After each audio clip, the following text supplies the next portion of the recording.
So now that you have the work over here to go by, I'd like you to try part B and C, D, E, and F on your own.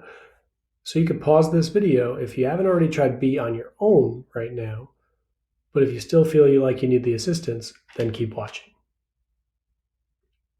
Okay, so in part B, we have x squared minus 18x minus 60. And we have x squared minus 18x minus 60, and we're going to make that equal to 0.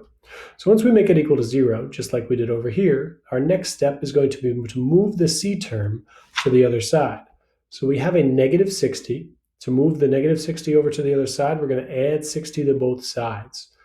So I'm going to rewrite this, and remember, let's leave a space where those 60s were, and it's going to be equal to 60. I leave the space because my next step is going to be to take my b term, divide it by 2, and square it.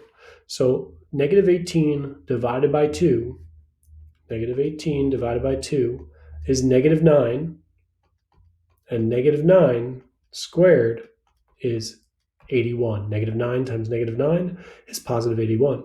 So I'm going to add 81 to both sides.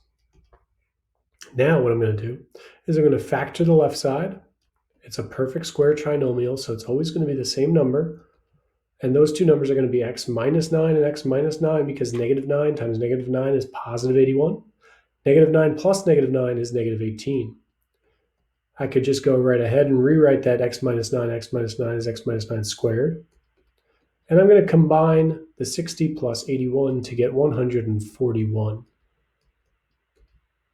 Now, what I want to do is I want to move this 141 back to the same side of the equation by subtracting it over. I'm going to replace that 0 with a y. So this whole thing is going to be y equals x minus 9 squared minus 141. And don't forget, it says then state the vertex. So our vertex here, we want to flip the sign inside, keep the sign outside. So that negative 9 becomes a positive 9. At negative 141 stays the negative 141, and your vertex is going to be 9, negative 141.